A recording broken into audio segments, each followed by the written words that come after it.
Assalamualaikum warahmatullahi wabarakatuh. Bertemu lagi dengan Cikgu Yeyen. Hari ini kita belajar tentang prosedur keselamatan kerja di laboratorium. Yang pertama kita bahas tentang tata tertib laboratorium. Yang pertama, memakai jas laboratorium. Yang kedua, memakai alat pelindung diri seperti masker, sarung tangan, kacamata, dan sepatu tertutup. Yang ketiga, tidak makan, tidak minum, dan merokok di dalam laboratorium. Yang keempat, tidak menyentuh mulut dan mata saat bekerja. Yang kelima, letakkan bahan-bahan limbah di dalam kantong plastik tertutup.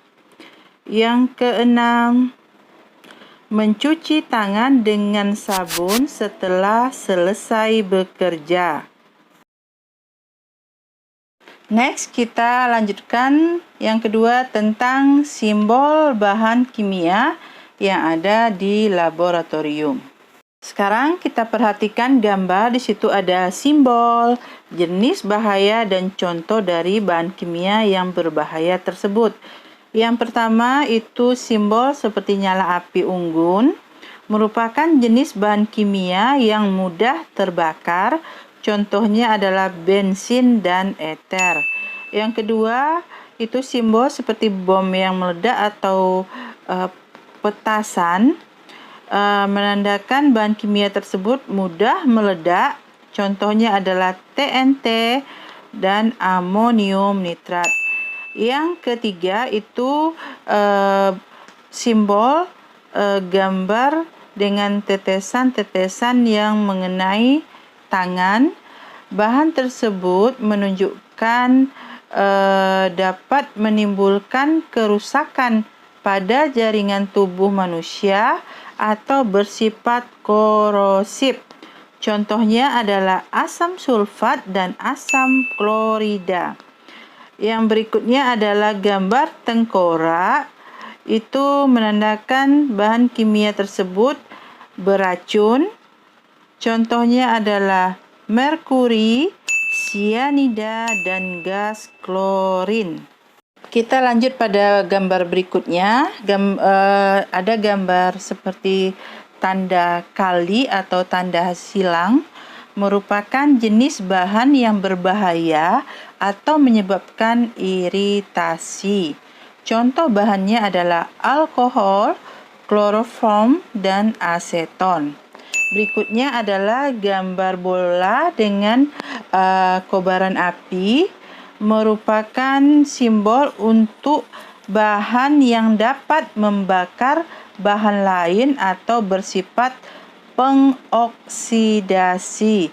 Bahan tersebut dapat menyebabkan munculnya api atau menyebabkan api sulit untuk dipadamkan. Contohnya adalah kalium klorat, hidrogen peroksida.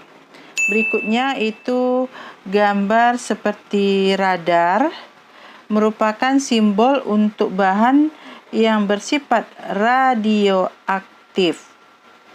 Contohnya adalah plutonium dan uranium.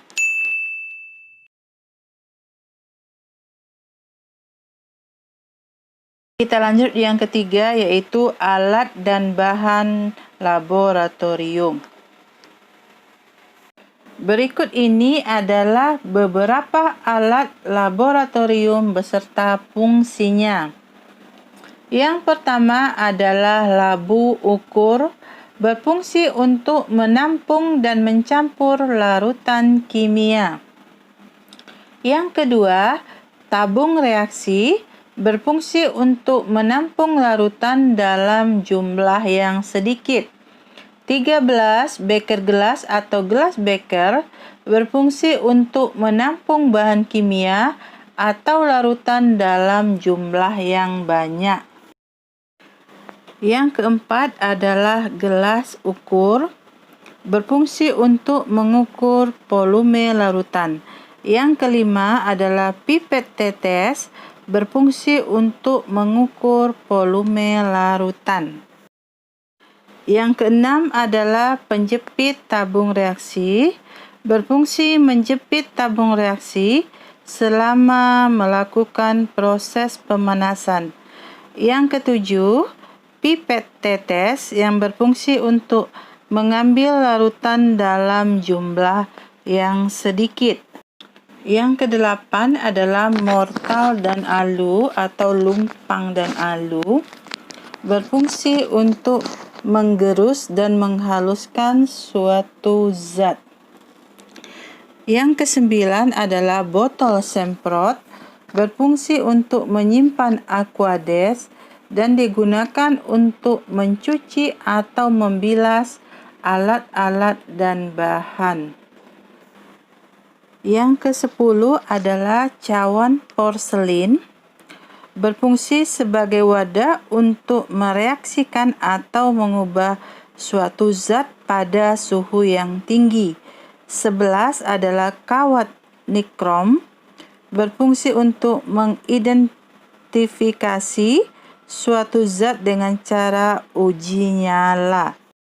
12 adalah Erlenmeyer, berfungsi untuk menyimpan dan memanaskan larutan dan menampung filtrat hasil penyaringan. 13.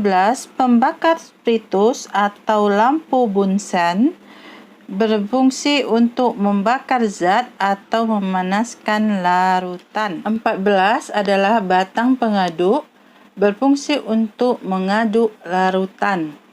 15. Kaca arloji, berfungsi untuk menutup gelas kimia dan tempat menimbang bahan. 16 adalah klem buret, berfungsi untuk memegang buret yang digunakan untuk titrasi. 17 tatip, berfungsi untuk menegakkan corong buret. Selanjutnya yang ke-18 adalah kertas saring, berfungsi untuk menyaring larutan. 19 adalah rak tabung reaksi yang berfungsi tempat meletakkan tabung reaksi. Demikianlah video pembelajaran kita hari ini. Terima kasih telah menonton video ini sampai selesai. Semoga anak-anak semua dapat memahami dan mengerti apa yang Cikgu Yeyen sampaikan. Assalamualaikum warahmatullahi wabarakatuh.